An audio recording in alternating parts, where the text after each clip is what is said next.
السلام علیکم ناظرین، اس ایپیسوڈ کے آغاز میں آپ دیکھیں گے کہ گوکتائی اپنے آدمیوں کے ساتھ عثمان کی طرف بڑھتے ہوئے کہتا ہے، تمہاری جان اور تمہارا خون میرا ہے عثمان، تم آج مرو گے۔ یہ سن کر عثمان کہتا ہے کہ مارنا آسان ہے لیکن بچانا مشکل ہے، آؤ آ جاؤ میں تمہیں دیکھتا ہوں۔ پھر وہ اپنے سپاہیوں سے کہتا ہے کہ رکو، انتظار کرو۔ اسی دوران منگول سپاہی مسلسل ان کی طرف بڑھ رہے ہوتے ہیں۔ جیسے ہی وہ قریب آ جاتے ہیں تو عثمان کہتا ہے کہ اب حملہ کر دو۔ یہ کہتے ہی وہ منگولوں پر ٹوٹ پڑتے ہیں، جس کے بعد وہاں پر لڑائی شروع ہو جاتی ہے۔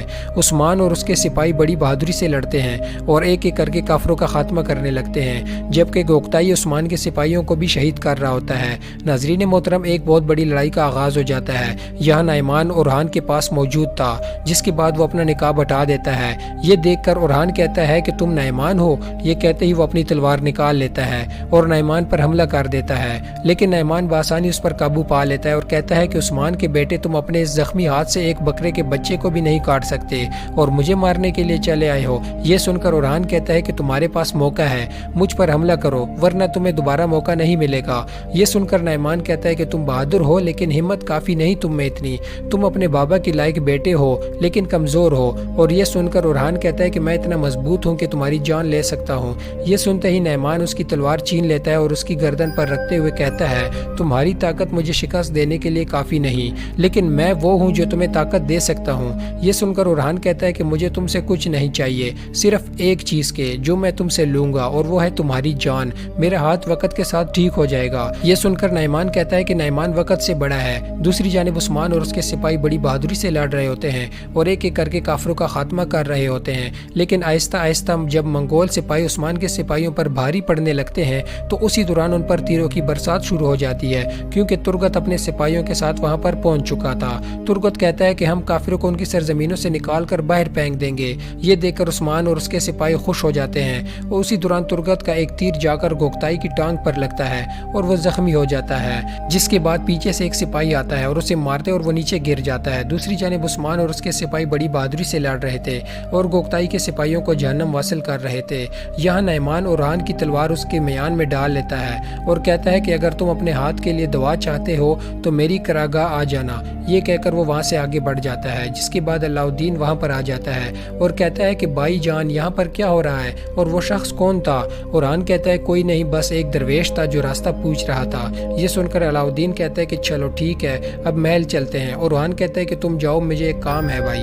علاء الدین کہتا ہے لیکن دیر مت کیجیے گا بھائی جان، کمرال ابدال نے کہا ہے کہ وقت پر آپ کا علاج ضروری ہے۔ اورحان کہتا ہے کہ تم جاؤ، میں وقت پر آ جاؤں گا۔ یہ سن کر علاء الدین وہاں سے چلا جاتا ہے۔ اورحان کسی سوچ میں پڑ جاتا ہے۔ دوسری جانب عثمان اور اس کے سپاہی آخرکار تمام منگول سپاہیوں کا خاتمہ کر دیتے ہیں، جس کے بعد عثمان گوکلائی کو اٹھاتے ہوئے کہتا ہے کہ یہاں پر آؤ، میرا سامنا کرو۔ یہ کہہ کر وہ اسے زوردار جھاپڑ مارتا ہے اور عثمان کہتا ہے کہ ہم اپنے عظیم مقصد کے لیے ان سرزمینوں میں دفن ہوتے ہیں، لیکن تم لوگ اپنی موت سے بے خبر ہو۔ یہ کہہ کر وہ اسے دوبارہ مارنے لگتا ہے، جس کے بعد عثمان کہتا ہے چلو بولو، تو گوکلا کہتا ہے کہ تم لوگوں کو نعمان ان زمینوں میں دفن کر دے گا۔ یہ سن کر عثمان کہتا ہے کہ نعمان کی باری بھی بہت جلد آئے گی، پھر دیکھتے ہیں کہ کون کسے مارتا ہے۔ یہ کہہ کر عثمان اسے زوردار جھاپڑ مارتا ہے اور گھٹنوں کے بل بٹھا دیتا ہے۔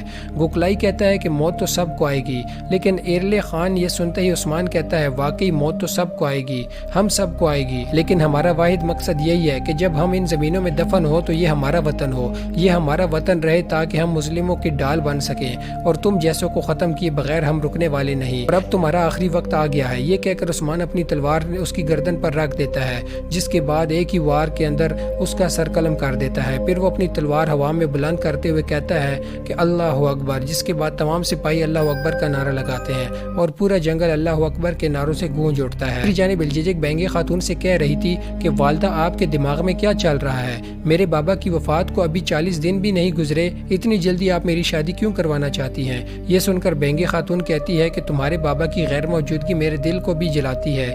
مرنے والا صرف تمہارے بابا نہیں تھے، بلکہ وہ میرا شوہر بھی تھے اور میرے قبیلے کا سردار بھی، اور میرے خیمے کا ستون بھی تھا۔ میرا دل بھی دکھ رہا ہے بیٹی۔ یہ سن کر الججک کہتی ہے کہ آپ کا کیسا دل ہے والدہ، جو دکھ بھی رہا ہے اور شادی کی بات بھی کر رہا ہے؟ آپ نے اپنی بات کہہ دی اور اب میری بھی سن لے، جب تک میرا ماتم ختم نہیں ہو جاتا میں شادی نہیں کروں گی۔ یہ کہہ کر وہ وہاں سے جانے لگتی ہیں تو بینگی خاتون اس کا ہاتھ پکڑ لیتی ہیں اور کہتی ہیں کہ کیا تمہیں لگتا ہے کہ میرا مقصد صرف تمہاری شادی کروانا ہے؟ لیکن تمہاری شادی ہوگی اور ضرور ہوگی۔